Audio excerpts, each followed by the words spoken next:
26 سال کا نوجوان ہے، خطاب کا بیٹا ہے، نام عمر ہے، اپنے گھر کے اندر پیچ و تاب کھا رہا ہے کہ اگر یوں ہی اسلام پھیلتا رہا تو ہمارے بتوں کے خلاف اٹھنے والا یہ نظم اتنا پھیل جائے گا کہ روکنا مشکل ہو جائے گا، آباء و اجداد کی کہانیاں ختم ہو جائیں گی، یہ ایک نیا دین ایسے پنپتا رہا تو پھر اس کو روکا نہیں جا سکے گا، کون روکے؟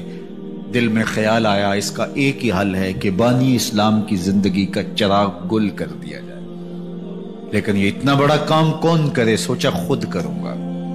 اٹھتی جوانی اور یہ پہلوانی کا زمانہ تھا عمر بن خطاب کا، اعضاء میں توانائی، طبیعت میں جوش، تلوار حمائل کی۔ دوپہر کے وقت خیال آیا تو کڑکتی دوپہر میں چل پڑے۔ سنسان گلیاں ہیں، سخت گرمی ہے، لوگ دیواروں سے لگ کے چلتے ہیں اگر کوئی کسی کو کسی مجبوری کے تحت کہیں جانا بھی پڑے، لیکن یہ مست ہاتھی کی طرح اپنے ارادے کو عملی جامہ پہنانے کے لیے گھر سے نکل پڑتے ہیں اور اس انداز سے تلوار حمائل کیے ہوئے آگے بڑھ رہے ہیں۔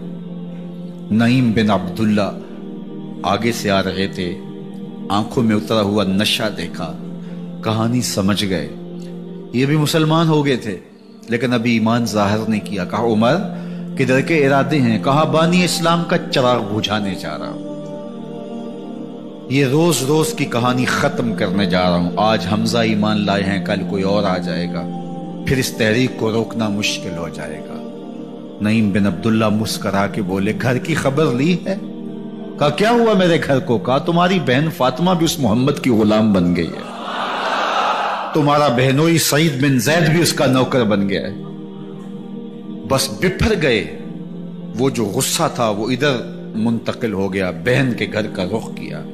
جب دروازے پہ پہنچے تو اندر سے قرآن پڑھنے کی آواز آ رہی ہے، جو کہا گیا تھا، جو سنا تھا، اس کا یقین پیدا ہو گیا، زور زور سے دروازے کو کھٹکھٹانے لگے۔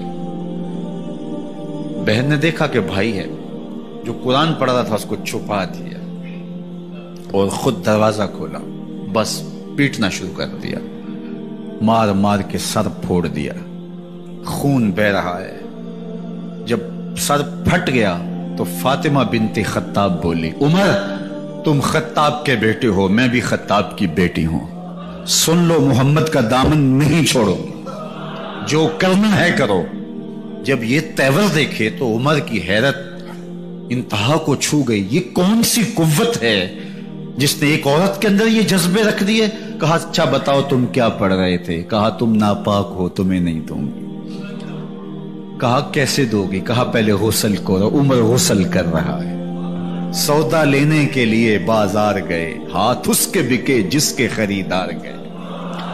عمر غسل کر رہے ہیں، غسل کر کے باہر آئے تو بہن قرآن لے آئی، وہ کھجور کی چھالیں، وہ چمڑے کے اوپر لکھا ہوا قرآن سامنے رکھ دیا۔ عمر پڑھ رہے ہیں طٰہٰ ما انزلنا علیک القرآن لتشقیٰ، اے 14ویں کے چاند محبوب، قرآن اس لیے نازل تو نہیں کیا تھا کہ تم مشقت میں پڑ جائے، محبوب رحمت کے دروازے کھل رہے ہیں، کرم نوازیاں ہونے والی ہیں۔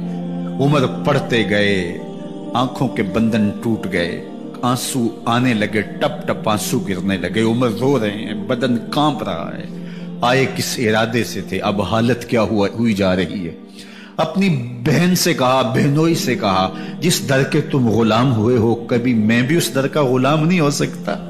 عمر کی کہیں عمر نہ برباد ہو جائے، مجھے اس چوکھٹ پہ لے چلو۔ کہا چلو ہم اس دہلیز پہ لے چلتے ہیں۔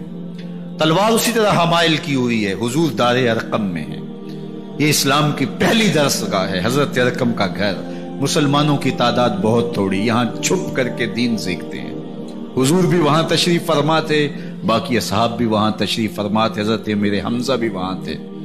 دروازے کی درزوں سے دیکھا کہ عمر آ رہے ہیں، تلوار بھی حمائل کی ہوئی۔ صحابہ نے کہا عمر آ رہے ہیں، امیر حمزہ نے کہا کوئی پرواہ نہیں، آنے دو، اچھا ارادہ ہوا تو خوش آمدید کہیں گے، ارادہ اچھا نہ ہوا اس کی تلوار سے گردن کاٹوں گا۔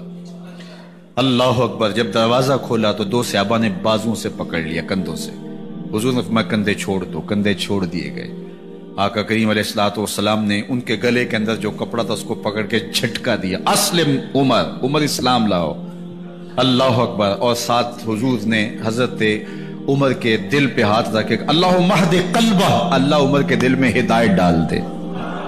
بس یہ جملہ کہنے کی دیر تھی اور حضور کا ہاتھ پھرنے کی دیر تھی، اندر سے کفر دھلتا چلا گیا، اور عمر نے کہا اشہد ان لا الہ الا اللہ واشہد انک رسول اللہ۔ جب یہ پڑا کلمہ تو حضور کی زبان سے بے ساختہ نکلا، اللہ اکبر، اور صحابہ نے بھی اللہ اکبر کہا، اور اس زور سے کہا کہ مکے کی گلیاں گونجنے لگی۔ اب عمر ایمان لانے کے بعد حضور کی خدمت میں حاضر ہو کے عرض کرتے ہیں، حضور کیا ہم حق پہ نہیں ہیں؟ فرمایا ہم حق میں ہیں۔ اللہ کا دین سچا نہیں ہے؟ فرمایا اللہ کا دین سچا ہے۔ کہا کہ آپ اللہ کے سچے نبی نہیں ہیں؟ فرمایا میں اللہ کا سچا نبی ہوں۔ تو فرمایا پھر ہم چھپ کے نماز کیوں پڑھیں؟ کہا کہ عمر تم جانتے ہو حکمت ہے، اتنے جو ہے وہ ہماری تعداد نہیں، اور کفار کا جور و ظلم و ستم۔ عرض کی حضور ہم کعبۃ اللہ میں جا کے نماز پڑھیں گے۔ مسلمانوں کی دو صفیں بن گئی، ایک صف کی قیادت امیر حمزہ کر رہے ہیں، ایک صف کی قیادت حضرت فاروق اعظم کر رہے ہیں، درمیان میں حضور چل رہے ہیں، اور روایات میں آتا ہے حضرت عمر چلتے جاتے ہیں اور ساتھ لا الہ الا اللہ پڑھتے چلے جا رہے ہیں۔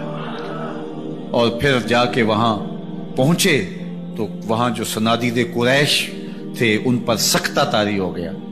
حضرت عمر رضی اللہ تعالیٰ عنہ جب ایمان لائے تو آپ نے ایک ایک کافر کے گھر کے دروازے پہ کھڑے ہو کے کہا، جب کوئی بھی شخص مسلمان ہوتا تو کفار اس کو مارتے، زود و کوب کرتے، ظلم کرتے، ستم کرتے، گھسیٹتے بازاروں میں، لیکن حضرت عمر ایمان لائے تو ایک ایک شخص کے دروازے پر کھڑے ہو کر کے کہا کہ تم کمزوروں کو مارتے تھے، میں تمہیں بتانے آیا ہوں میں محمد عربی کا نوکر بن گیا۔ بلکہ آپ نے اعلان کیا جس نے اپنی بیوی کو بیوہ اور بچوں کو یتیم کروانا ہو اور اپنے ماں باپ کی کمر کو جھکانا ہو وہ عمر کے مقابلے میں آئے۔ اللہ اکبر۔ زنیرہ نامی ایک خاتون تھی، بہت کمزور، راوی کہتا ہے کہ اس کی ہڈیوں میں گودا نہیں تھا، عشق رسول تھا، اور اس کا ظالم آقا اس کو مارتا ہے، اور جب مار مار کے تھک جاتا ہے ادھر سے عمر آ رہے ہیں، یہ اسلام لانے کے پہلے کی کہانی ہے، ادھر سے عمر آ رہے ہیں تو اس نے کہا عمر تم جوان آدمی ہو تو یہ چھوڑتی نہیں ہے اپنے نبی کا نام، ذرا تم آؤ۔ تو عمر کوڑا پکڑ لیتے اسے مارتے ہیں، مارتے مارتے تھک جاتے ہیں تو پانی پینے لگتے ہیں، تو کہتے ہیں مجھے تیرے پہ ترس نہیں آیا لیکن میں ذرا پانی پینے لگا ہوں، اور پھر گلے کے اندر کپ ڈال کر کے کوڑا اور اس کی رسی کو بل دیتے ہیں اور اس کی آنکھیں باہر نکل آتی ہیں، اور کہتے ہیں بلا اپنے نبی کو جو تیری آنکھوں کی بینائی واپس کرے۔ اللہ اکبر۔ تو اس نے آسمان کی طرف منہ کر کے کہا مالک میں کبھی بھی آنکھوں کی بینائی نہ مانگتی، لیکن اب تیرے نبی کی عزت کا سوال ہے۔ آنکھوں کی بینائی واپس ہو جاتی ہے۔ زنیرہ کو بڑا مارا، آج عمر گلیوں میں آنکھوں میں آنسو ہیں اور عجیب دلے بےتاب ہے، اور کہتا ہے آؤ بھئی میں حضور کا غلام بن گیا ہوں، تمہیں بتانے آیا ہوں۔ زنیرہ نے موڑ کاٹا تو آگے عمر یہ آواز دے رہے تھے۔ زنیرہ ایک کونے پہ کھڑے ہو کے زو کے کہتی ہے عمر تم تو بڑے اس دن جوش و غضب میں تھے اور تم مارتے ہوئے تھکتے نہیں تھے۔ تو عمر نے کہا زنیرہ اس دن میں نے دیکھا نہیں تھا، اب میں محمد عربی کو دیکھ آیا ہوں۔ جنہ ویکھیا نہیں ہو کرن گلاں، جنہ ویکھیا نہیں ہو کرن گلاں، جنہ ویکھیا ہو تے بول دے نہیں، جڑے محرم راز حقیقت دے اور راز حقیقت کھول دے۔